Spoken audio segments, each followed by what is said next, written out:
Good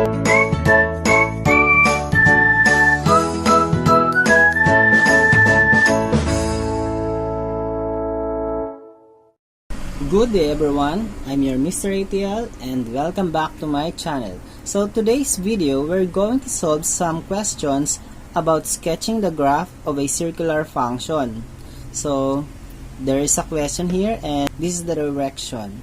Given the following circular functions, sketch their graphs in the interval from 0 to 2 pi, then determine the amplitude, period, phase shift, and vertical shift.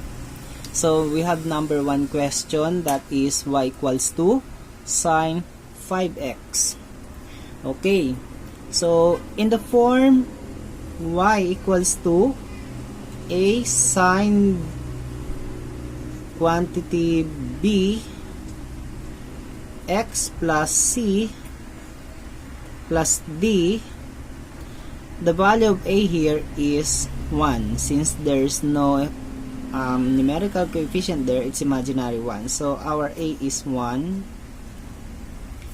Okay, so the value of b here, since the numerical coefficient of x is 5, since b times x is bx, your 5 is your b. So b is 5. Okay, so we do not have value for c, that is 0, and our d is also 0. Okay, so the values of a, b, c, and d are very important for us to sketch the graph of the function y equals to sine 5x. So the first thing that we're going to do is to find the amplitude. So this is your amplitude, that is 1. Next, the value of b can be used in finding the period of y equals to sine 5x. Using the formula 2 pi over b, okay, so the period will be 2 pi over your b is 5, so it's 2 pi over 5. Take note that the amplitude refers to the height of the graph from the center line to the peak or to the trough. And when we say period, again, the period here is 2 pi over 5.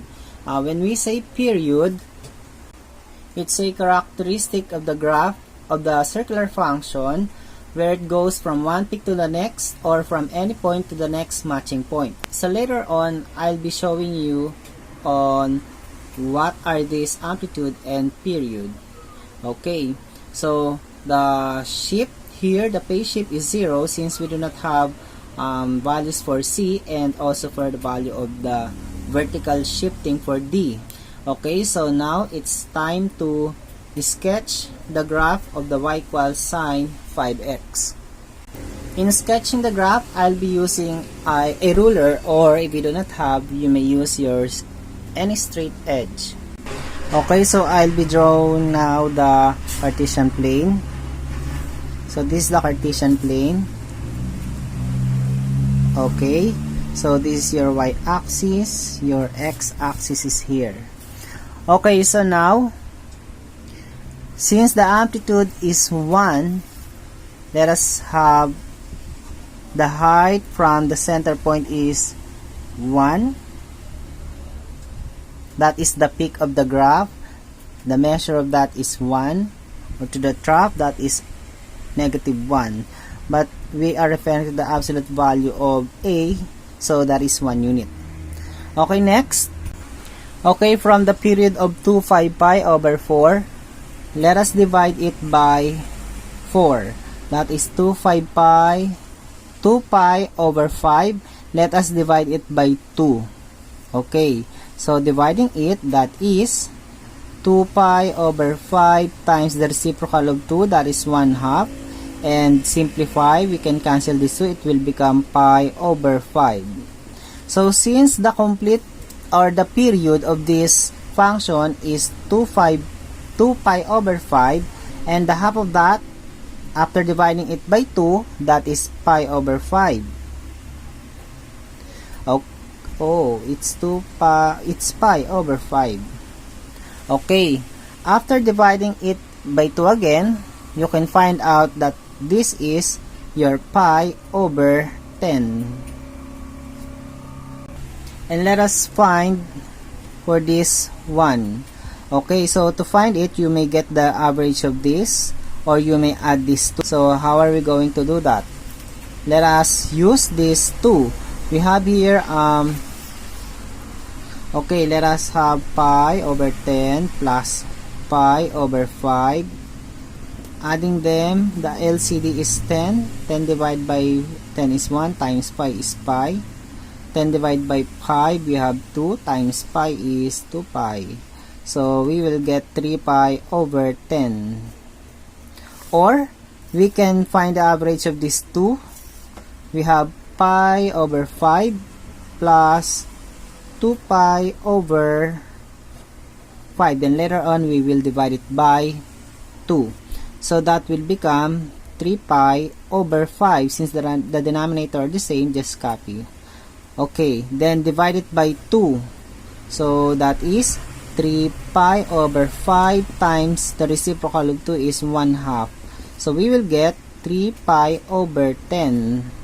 Okay, so we got the same answer. So therefore, this is 3 pi over 10.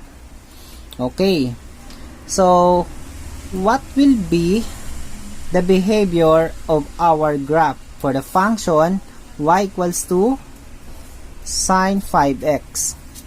So you must know the usual graph of the sine function, or the graph of y equals to sine x. So the graph of y equals sine x is start from here up to the height until this at this point, then going down on the trough, then going up again. That is the period of this graph.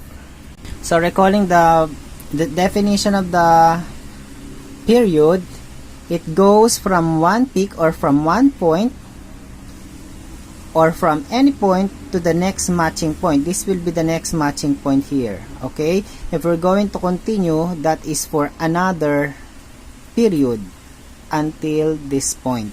Okay, so again, this is the behavior of the graph of the y equals sine x. So if you are going to apply it in here, the graph will start from 0 going up until the peak or the amplitude of this function, and then going down here, okay,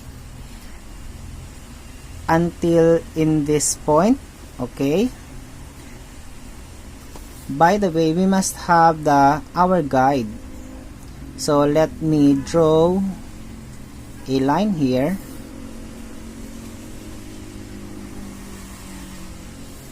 Okay, suppose this is your positive 1 and this is your negative 1.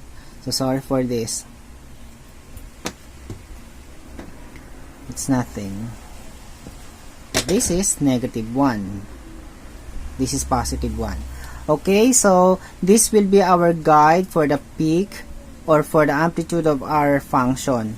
So until the period of 2 pi over 5, since that is your period. Okay, so we can also continue the graph until infinity. So with that, we may use the arrow symbol. Okay, so we can just draw the arrowhead, which means it goes beyond. We're able to identify the amplitude, the period, the phase shift, and the vertical shift of the given function, which is y equals to sine 5x. Okay, so this is the graph. Okay, so for our next example, we have y equals to 1/4 cosine x. So again, referring to the standard form, a cosine b x plus c plus d. The value of a here is 1/4. The value of b, okay, there's Now, no number there, so it's 1. The value of C is 0, and the value of D is also 0. Okay, so for the amplitude, that is 1/4. That is the amplitude. Okay, that is 1/4 or 0.25. Your B is 1, so to find the period, it's 2 pi all over B. So we will get 2 pi over 1, or simply 2 pi. So let's divide it by 4. So we have 2 pi divided by 4. We will get pi over 2. Okay, so later on we will continue that. Okay, next is your phase shift. It's 0 for the value of C is 0, and for the value of D is also 0. Okay, so we can now sketch its graph. Okay, so this is your 0. The complete period is 2 pi. The period is 2 pi, so it's 0 to 2 pi. The middle of this is 2 pi over 2 is pi. Okay, the midpoint from 0 to pi is pi over 2. And then the midpoint from pi to 2 pi, we may add them, that is pi plus 2 pi is 3, divided by 2 is 3 pi over 2. Or simply add these 2, it's pi over 2 plus pi, we will get 3 pi over 2. Okay, so next, we are going to sketch the graph of this function. But you have to remember that the usual graph, or should I say the graph of y equals to cosine x, it starts from here, from the amplitude. Let's say this is 1, so it's 1, and this is negative 1. Going down here until you reach the next matching point. Okay, so this is the graph of the y equals to cosine x. So we are going to use that so that we will know where to start here. So let me draw first. This is your negative 1/4, and this is your positive 1/4. So let us draw first a line here that will serve our guide. Okay, so the behavior of the cosine of the graph of the cosine function starts from there. So from here until you reach the pi over 2, then going down there like this, and going up again until positive 2 pi. So again, you may use the arrow symbol indicating that it goes beyond. Okay, because the range of this is from negative infinity to positive infinity. The domain is from negative infinity until positive infinity, and the range is from negative 1/4 to positive 1/4. Okay, so again, the domain of this function, where when we say domain, that is the x values starting from left to right. So from left, all of the x values will be covered, so it's negative infinity until positive infinity. Okay, and then for the range, starting from bottom to top, starting from negative 1/4, again for the range, starting from negative 1/4, that is included, until positive 1/4. Okay, so this is the graph of the y equals to 1/4 cosine x. Okay, let's have more example. Number 3, y equals to 3 sine 8x. So referring to the a sine b x plus c plus d. Oops, this is d. Okay, the value of a here is 3. That is your amplitude. Amplitude is 1. Is 3, sorry. Okay, and then find the period, that is your b, where the value of b here is 8. Okay, so for your period, it's 2 pi over 8. So dividing them, it's pi over 4. So the value of c is 0, and also your D. So let us now sketch its graph. Let's start with the Cartesian plane. Okay. Your amplitude is 3. So from 0 to positive 3 and from 0 to negative 3. So let us draw here a horizontal line that will serve as our guide later. Okay. Okay, now, so since the period is pi over 4, it's from 0 to pi over 4. This is your period. Okay, so the half of pi over 4, let us compute for that.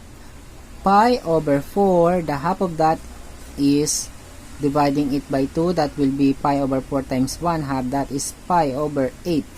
So the half of this from 0 to pi over 4, the half of that is pi over 8. So what is now this point from 0 to pi over 8? So from 0 to pi over 8, just multiply pi over 8 by 1 half. That is pi over 16.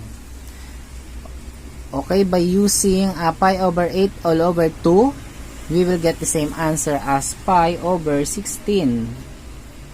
So to find the middle between pi over 8 and pi over 4, let's find the average or just add these two.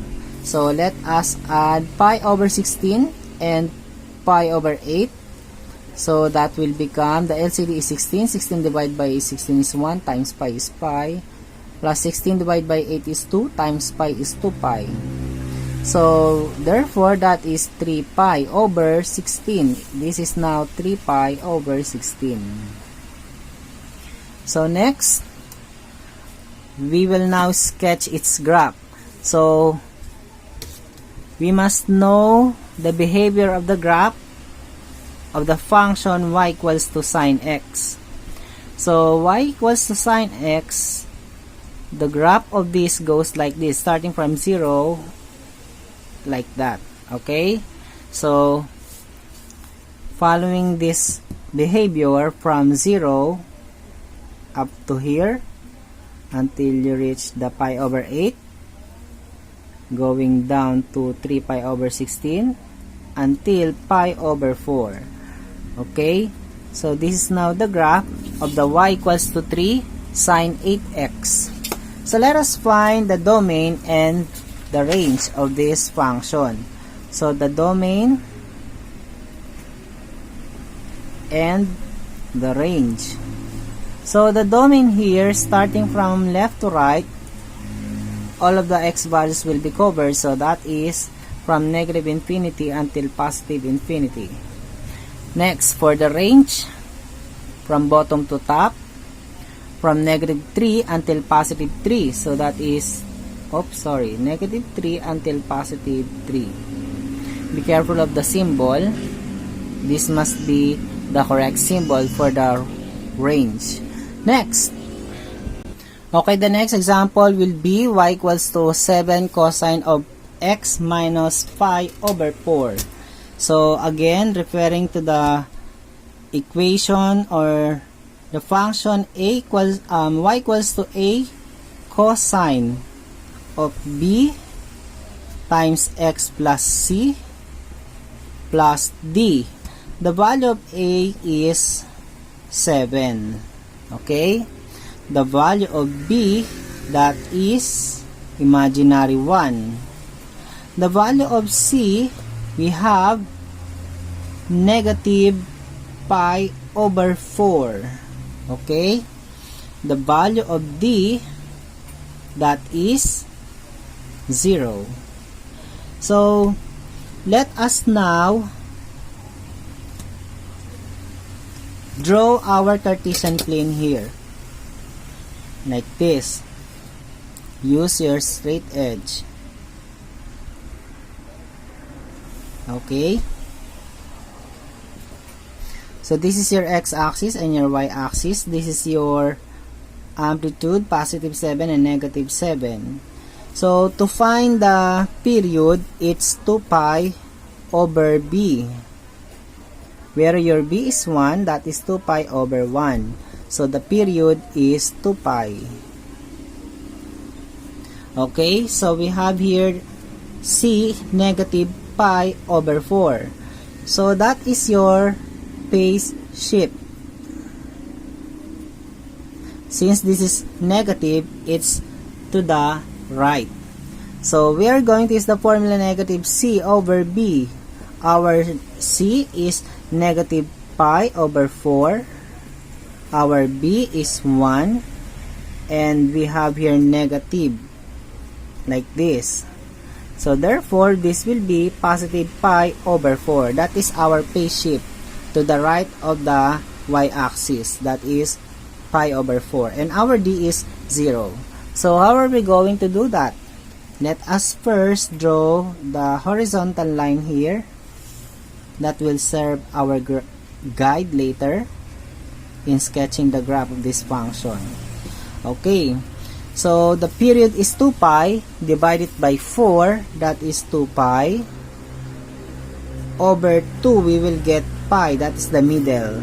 So from 0 to 2 pi, the middle of this is pi since I divided it by 2.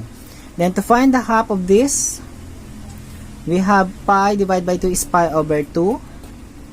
The half of this is 3 pi over 2.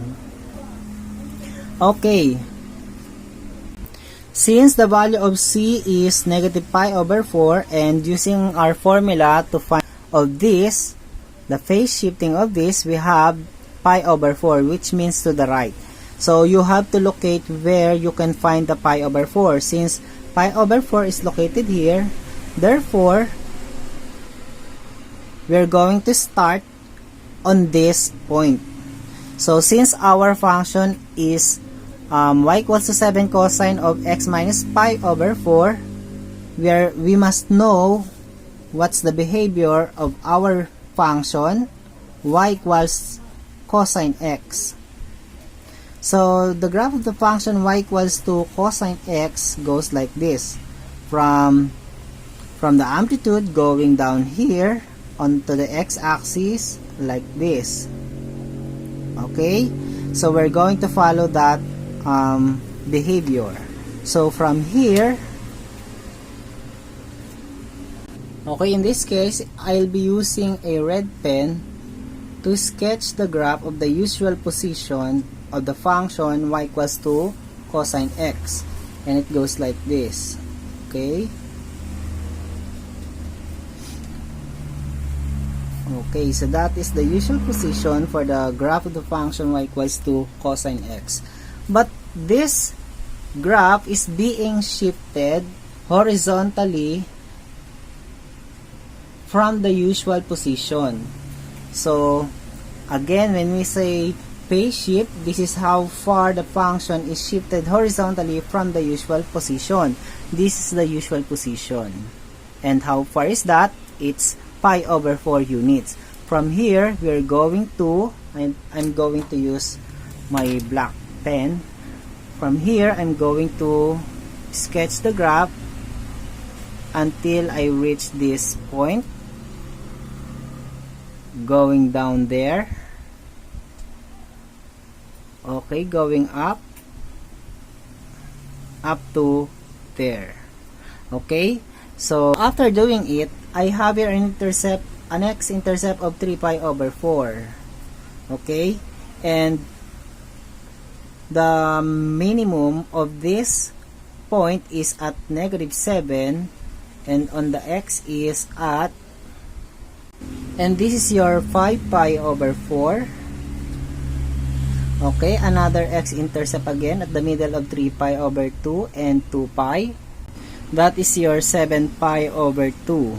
Okay, so this is now the graph of the function y equals to 7 cosine of x minus pi over 4. So how are we going to find the domain and range of this? So to find the domain, since it goes infinity on the left side and on the right side, that is from negative infinity until positive infinity.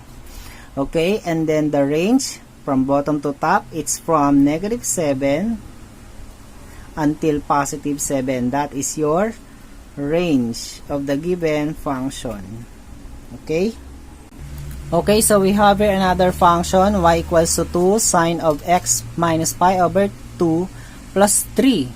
So, again, referring to the standard form, y equals to a sine b times x plus c plus d. The value of a here we have 2.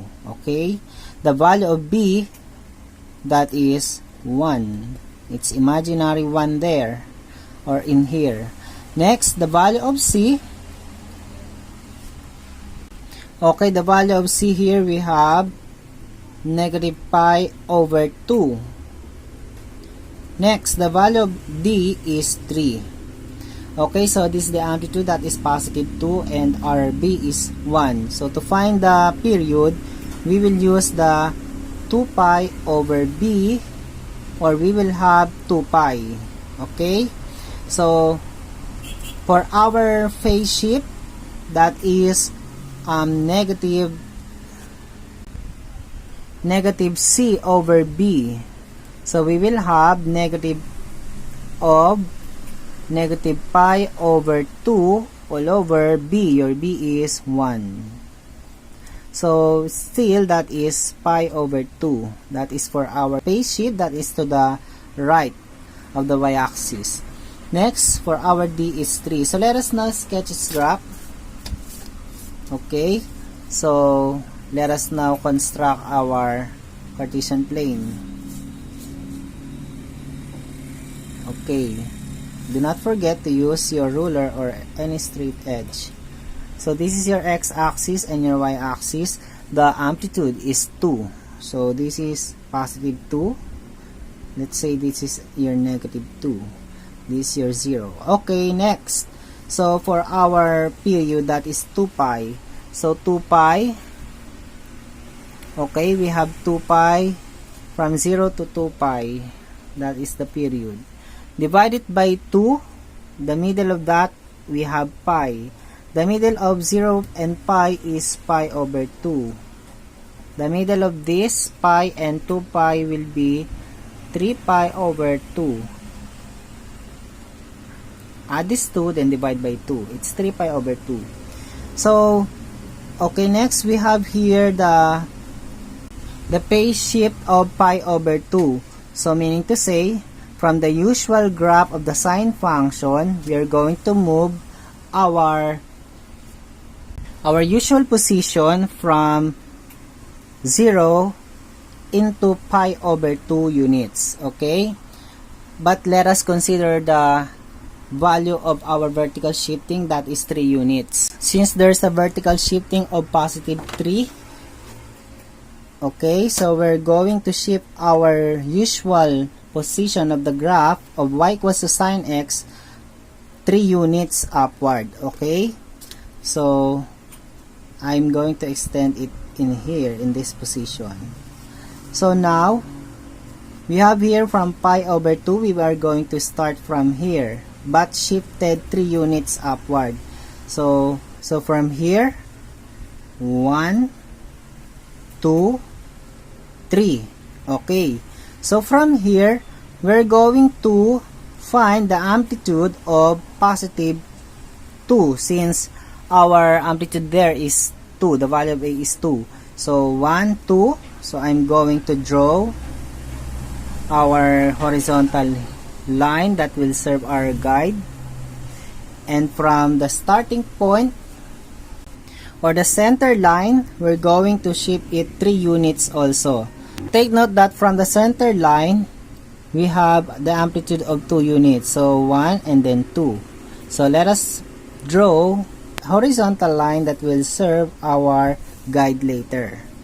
Okay, so from here, the graph of the sine function is like this, starting from here until on that point. Okay, so from here, we're going to go up like this.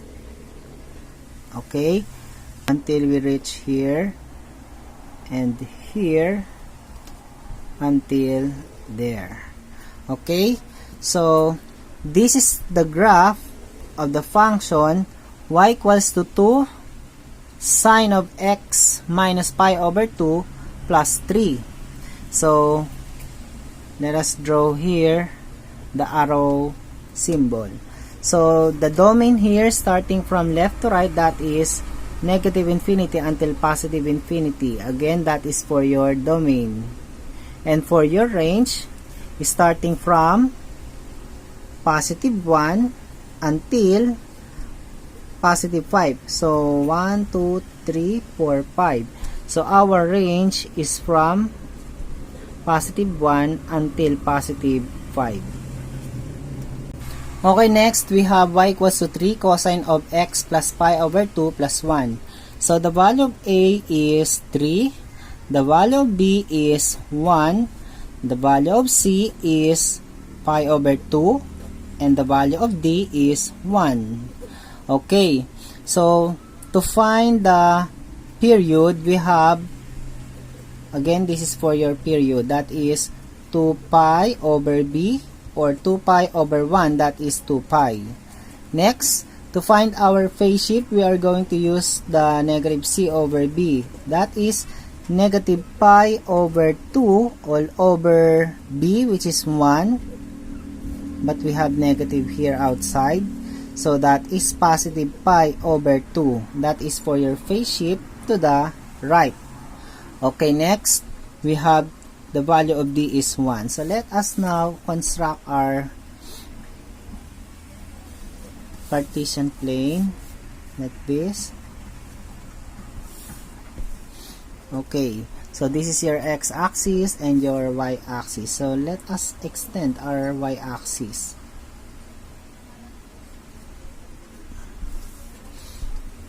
Okay, so this is your 0, and then the amplitude is 3. Okay, so from 1, 2, and 3, then 1, 2, and negative 3.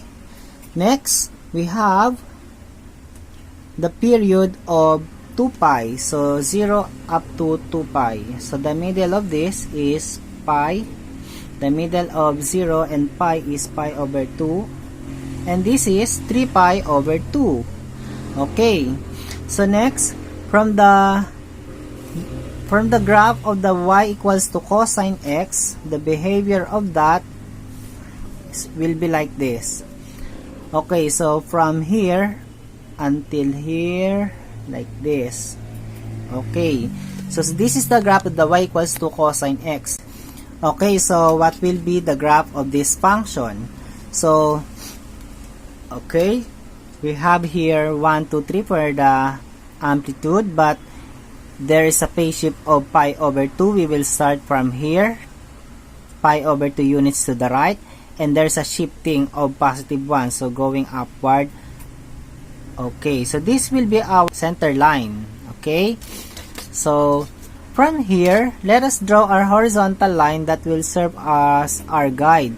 That is 3 units below and 3 units above. So 1, 2, 3. Okay, so 1, so this is the center line, no? 1, 2, and 3. This will be our horizontal line above the center line. Okay, this is your y-axis. So this is 1, 2, 3, 1, 2, 3, 4, 5, 6, 7. Okay, so from the center line, and this will be our starting point, no? Okay, but since this is cosine, we're going to follow this behavior from here until here. Okay, going down there, going up again,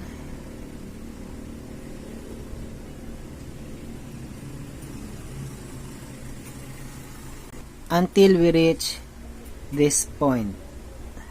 Okay, so the period now, or the graph of the function, will be like this.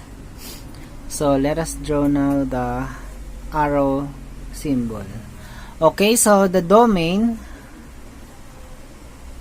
is from negative infinity until positive infinity. Our range will be from positive 1 until positive 7. That is 1 until 7. This is now the graph of the function y equals to 3 cosine of x pi over 2 plus 1. Okay, so that's all for today. I hope you enjoy learning about sketching the graph of the functions sine x and cosine x. And before I end up my video, I'd like to give my special thanks to Mr. Eldren Delican, and I hope you learned something. Goodbye!